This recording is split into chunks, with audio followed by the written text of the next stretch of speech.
My passion fruit vine is really giving me some dividends. Here it is. This was planted last year, and I love passion fruit, but passion fruit costs a lot of money at the shop, here, but particularly even this variety. This is a Panama passion fruit, and it's like retails anywhere from $3.99 to $4.99, something within that bracket. And I planted this last year, and right now I actually didn't think that this would be fruiting this year, but unbeknownst to me, she started flowering, and oh my goodness, look at this bounty. I mean, passion fruits galore.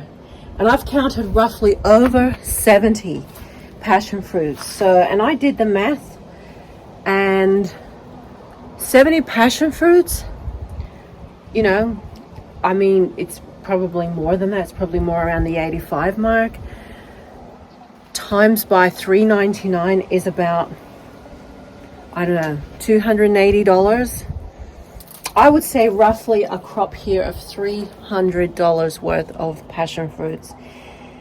We're talking about an area in here that was so hard and full of rock like that down there. And I have slowly built this soil up. I will say it does need, especially in this weather, dries out so quickly, it needs water every second day. So I just plug in my trusty old sprinkler and water away. But this is a Panama, like a purple Panamanian passion fruit. And I've got a bogus passion fruit over here from my late grandmother's yard, and it's actually got an orange skin and a red center. Still don't know for sure what it is, because she didn't know. Her parents put it in back in the 1950s, so nobody actually really knows. And I know that passion fruit in general, it does have, depending on the cultivar or the variety of passion fruit, it can have a high cyanide content. And I actually don't know if this passion fruit is edible. I'm willing to take a gamble, I think. There are a few little, look at this, few little fruits on here, but yeah, I don't know yet. I don't know if I'm willing to try it. I could try a little bit, but I have just got passion fruit vine coming up literally everywhere. Look at this, everywhere. So I'm literally gonna have to, she's wanting to crawl up on the ground. I'm gonna have to train her to go over this way, and she's gonna climb up. And the birds absolutely love it in here. This is such a little treasure trove, this area. And these passion fruits have now squashed out of here and have gone outside of the frame and are now crawling up on top of the shed. And so there's more up there. There's more under the shade cloth. I'm gonna have a job at getting all these passion fruits, but oh look, they are so heavy. They're so luscious. The ants love them. It's so special. It's a really successful crop for me because I love them so much, especially in juices. But also they are an expensive fruit for me to buy, and I've always wanted to buy more than I could probably afford. So to now, after 1 year of growth, this is it. It's obviously very happy in this shade house, makeshift shade house, but look at her vine.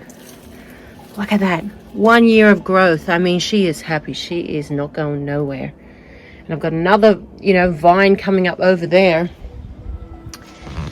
So, it's so worth the time and effort. And passion fruits last for, this one's a offshoot from my grandmother's, and that was planted in the 50s.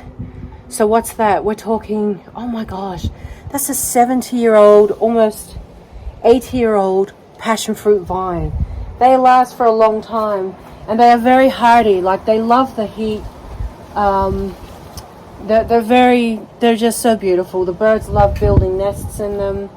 They're pretty, they smell, the flowers are absolutely gorgeous.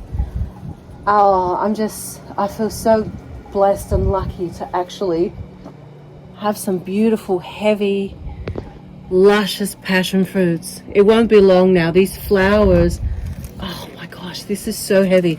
If I could weigh this, what would I guess that? What would I guess that? I would probably guess that over 100 grams. Actually, yeah, because, you know, if I think about my chicken's eggs when they used to lay, some of their biggest eggs were at about 90 to 100 grams. I would say that's just a little bit more. And whether that density, that hydration density, dissipates as they get older, I'm not sure, but that just feels juicy to me. Feels so good. Oh, what a luxury to have my own fruit. Not much is happening with my mango tree this year. I thought maybe I would get a couple of flower buds on here, but not much is going on. This time last year I had flower setting with my mango. Hasn't happened this year. Anyway, I'm very excited about this passion fruit. I mean, it's just laden everywhere. Oh, I just love that it's given so much abundance. I feel very lucky.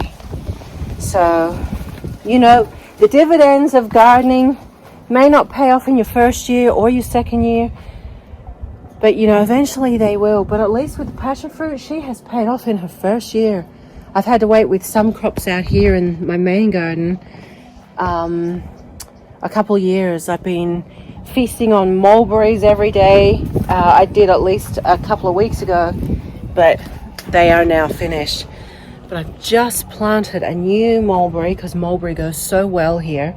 A black Pakistani long mulberry. So that's going to be exciting when that fruits, and, you know, next year. That'll be next year. So yeah, I just wanted to share this with you.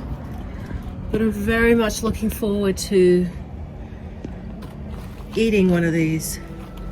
I can't wait to share it with you guys. Happy gardening!